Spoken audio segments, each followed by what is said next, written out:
Hello, I'm Taylor, and I'm 29 years old. My life has been a series of challenges, but despite the hardships, I wouldn't change a thing because they've shaped who I am today. To truly understand my journey, we need to start from the beginning. I was born and raised in the small town of Fairfield, Iowa. Growing up, it was just my mom and me. My dad struggled with alcoholism, and from what my mom has told me, he lacked stability as an adult. I don't remember much about him because he left when I was only 3 years old, and he has never been part of my life since. After he left, my mom's life took a downward turn, and she struggled to cope. Occasionally, we received financial help from my grandparents, which was a great relief. To support us, my mom took on multiple shifts at a diner owned by Richard and Eleanor Evans. I went to school with their son, Ethan, who would later become my ex-husband. Initially, we didn't get along, but as we grew older, we developed a special connection and became close friends. We started dating when I was 16. Eleanor never seemed to approve of our relationship and began to distance herself from my mother. The Evans family wasn't very wealthy either. Although the diner was decent, it didn't perform exceptionally well. Ethan often confided in me about his parents' late-night arguments over the business struggles. Everything changed in the summer of 2016. At the time, I was working at a bookstore, saving up for college. Despite coming from a small town, I had big dreams. Unfortunately, my mom had an accident. After a month-long battle in the hospital, she passed away. I was devastated. She was the only close family I had, apart from my grandparents. Feeling lost, Ethan became my pillar of support and helped me through my darkest days. I decided to leave my job at the bookstore and take over my mom's position at the diner since it offered better pay. Sadly, this meant giving up on my college dreams to fend for myself. About 8 months after my mom's passing, while we were closing up the diner one night, Ethan surprised me with a proposal. With all my heart, I said yes. Our wedding was a small, intimate event with only a few people in attendance.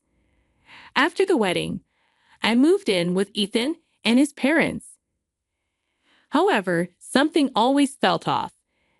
Eleanor was very focused on wealth and status.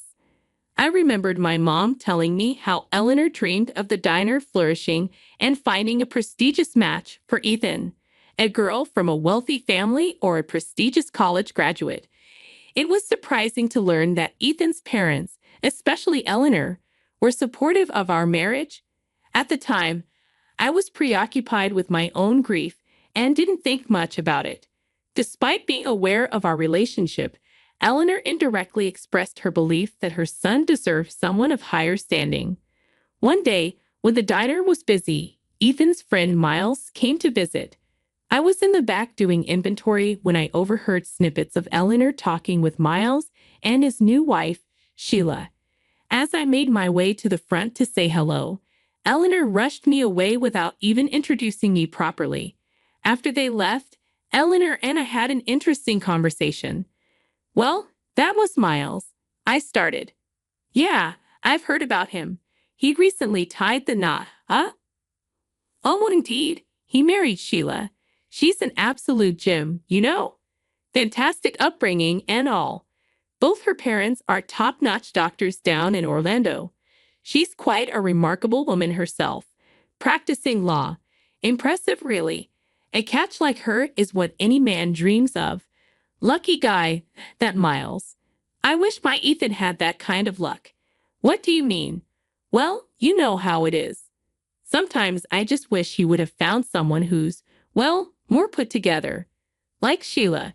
It's funny how Ethan and Miles grew up together, liking the same things, and look at their wives now. Quite a contrast, huh? You know, Eleanor, it's not always about what society thinks. Ethan and I have a history together, and our love runs deep." "Sweetie, love is just a word sometimes. You're young, and I get that you're in love, but my love for Ethan is unconditional. And I believe that's the most precious thing in life. If you claim to love him so much, don't you think he deserves someone even better? I mean, when I look at you, with your mom gone and your dad disappearing, who knows when, if it weren't for Ethan, could you even take care of yourself? What do you have to offer? I know these words sting, but they're kind of true, don't you think? Eleanor's words hit me hard. I tried to move past it, thinking maybe she needed time to accept me. Her comments really got to me, and I was angry, but deep inside, I couldn't help but wonder if there was a grain of truth in what she said. I was pretty insecure back then, which probably made her words cut even deeper. As for me and Ethan, things weren't as great as they used to be. I started questioning if he regretted marrying me. There was a growing distance between us, and I initially blamed it on the challenges we faced with the diner, but there was definitely a shift in our connection. It had been over a year and a half since we got married, and during this time, Eleanor occasionally made hurtful remarks about my background. Despite those comments, I tried my best to keep my cool and work on strengthening my relationship with Ethan. However, over time, I noticed a change in Eleanor's behavior. Her comments went beyond the occasional snide remark, and it was becoming clear that something was off. She was acting unpredictably. Then, one evening at the dinner table, something unexpected happened. That particular moment ended up altering the course of my life in ways I could never have imagined. "How was your day, dear?" Eleanor asked. "It was all right. Actually, I've been wanting to announce something. Mom, Dad, I've been thinking about this for quite some time now. I think I'm going to invest some of my money in Taylor's education. It's always been her dream to go to college, and the diner is not doing well either anyway." The whole dining room went dead quiet when Ethan dropped that unexpected bomb. I was stunned. He hadn't even talked to me about it beforehand. The tension was thick enough to cut with a knife, and even Eleanor looked shaken. I mean, it's a sweet move and all, but maybe a little heads up before dinner would have been nice. I said, "What? Jesus Christ, Ethan? Mom, please don't overreact," Ethan pleaded. "Richard, why are you not saying anything? You cannot be seriously considering this." Eleanor snapped. "Let us hear Ethan out, dear. Ethan and I have not discussed this," Richard said calmly. "Ethan, I think it might be a good call if we chat about this one-on-one first," I suggested. "No, you stop. You do not get to have a say in this. We took your mother in at the diner out of pity. Your alcoholic dad abandoned you. She was a single woman with an 8-year-old, with no one to look out for her. You and your mother were nothing more than a sympathy project. We generously offered her a place in our diner for so long, and now you have managed to find your way into our house." Eleanor fumed. "My son deserves someone better than you." Eleanor spat, her words cutting through the air. "Someone from a well-off family. He should be living a suburban life of luxury and sophistication. But instead, you were with him, living under our roof and leeching off my son's success." "Honey, please hear me out. Do not leave," Ethan pleaded as I started to get up. "I'm sorry, but I've had enough," I said, my voice breaking. After enduring Eleanor's brutal remarks, I could no longer hold back the tears. Trying to maintain my composure, I excused myself from the dining table and fled into the kitchen for some space. I hovered near the kitchen door, hoping to catch snippets of the conversation at the table. Through the muted voices, Ethan's rose above the rest. "Mom, can't you see what you're doing? I get it. Taylor isn't exactly your top choice for me. Maybe it started out as a crush or whatever, but she lost her mom and needed someone. Maybe I confused sympathy with love, but I can't just abandon her. She has no one else. Yes, our romantic spark has faded, and I've grown apart from that. But Taylor's in a tough spot. I've been thinking about paying for her college, and maybe after that, we can figure out the divorce or whatever. I can't just kick her to the curb. We've been together since we were 16. You know that." Eleanor's response was harsh. "Oh, Eden, I've seen this coming from the start. Taylor is nothing but trouble. Pity isn't the foundation for a lasting relationship. You've grown, and it's time to think about your own future. This girl's problems should not be your burden. You cannot fix her life at the cost of ruining yours." I was devastated by what I heard. Ethan had been with me out of pity. My heart shattered, and our entire marriage felt like a sham.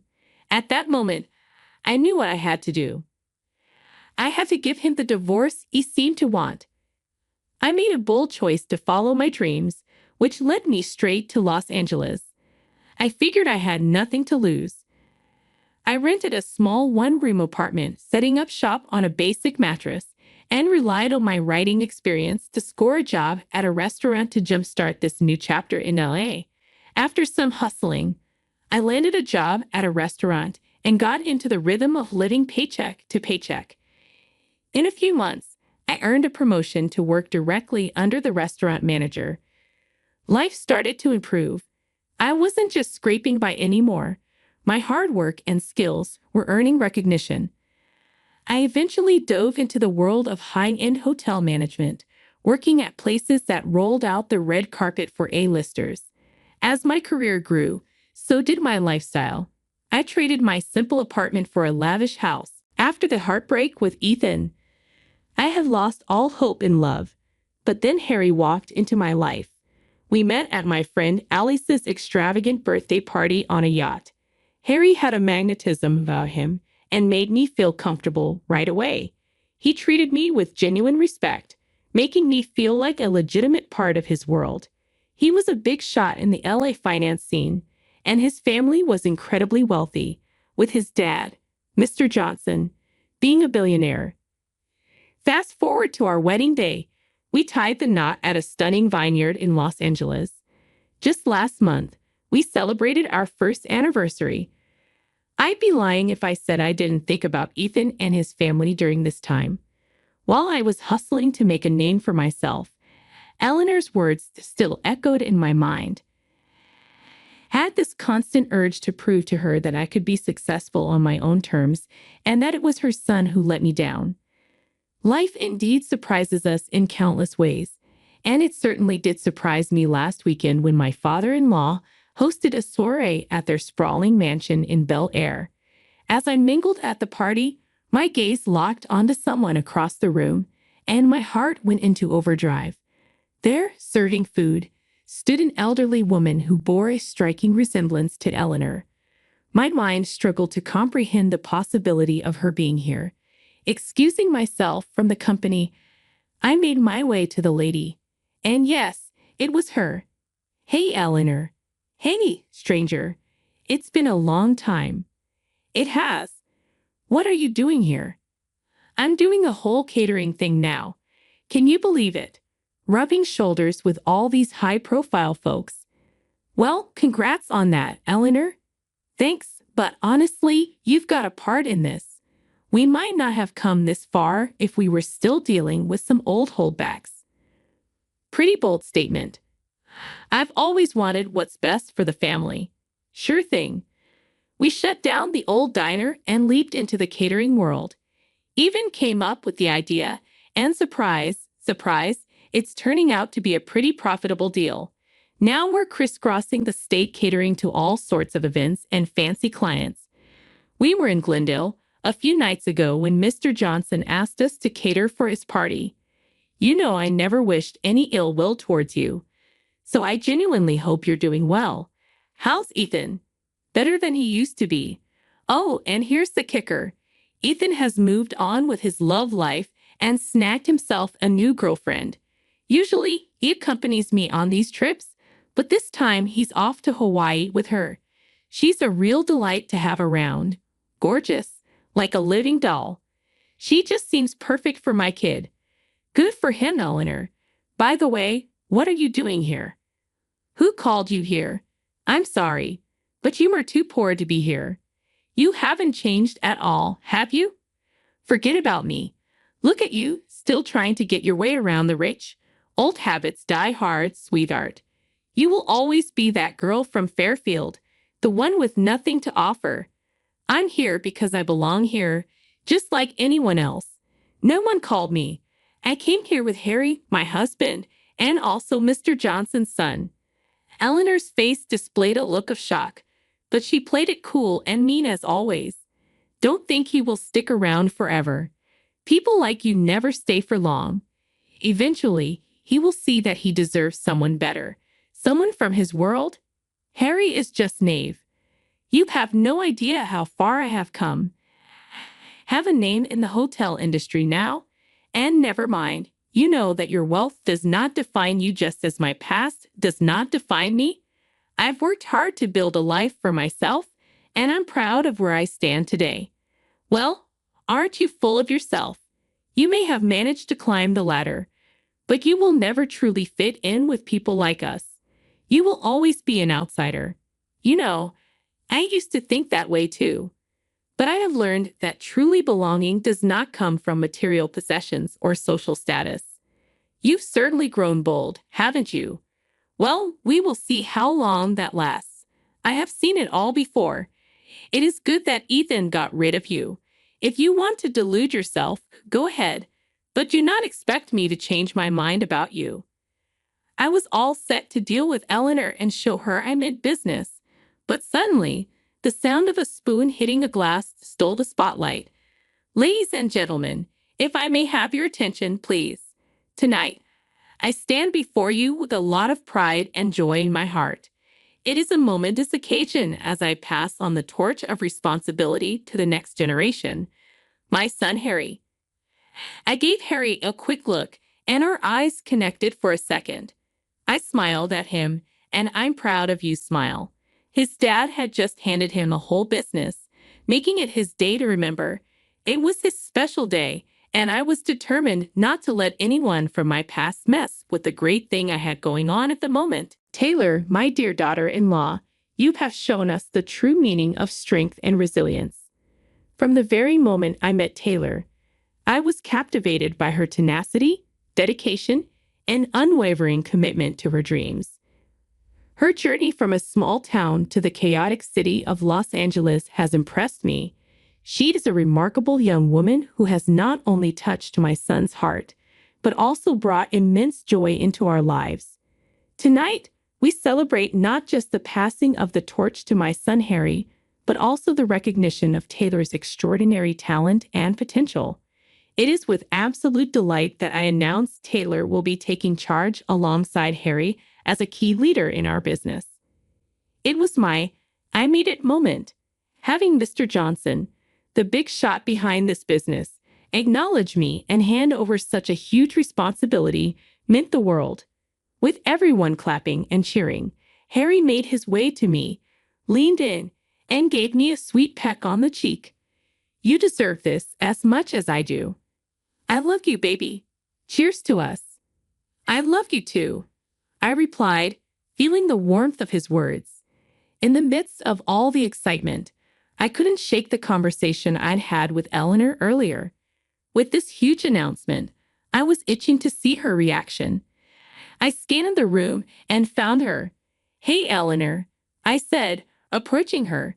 I just swung by to soak up this moment. You know, the one where I get to show you how wrong you were about me. Oh, the golden days of your doubt. I continued. Remember when you thought I'd crash and burn in this world? Had valid concerns, she said defensively. I mean, how could I have known? No, you got it all wrong, I interrupted. Well, those worries just got upgraded to my achievements. Co-running this business with Harry, living the life I've always wanted.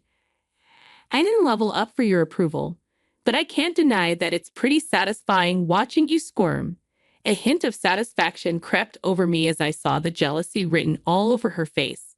With a little smug smile, I looked into her eyes, feeling a boost of confidence. Revenge might not be the noblest thing, but seeing Eleanor's discomfort was a pretty satisfying win. It's been about a week since the big bash, and I'm pretty sure Ethan's back from his vacation by now. Eleanor must have filled him in on the whole deal too. Proving myself to those who once doubted me is indescribable.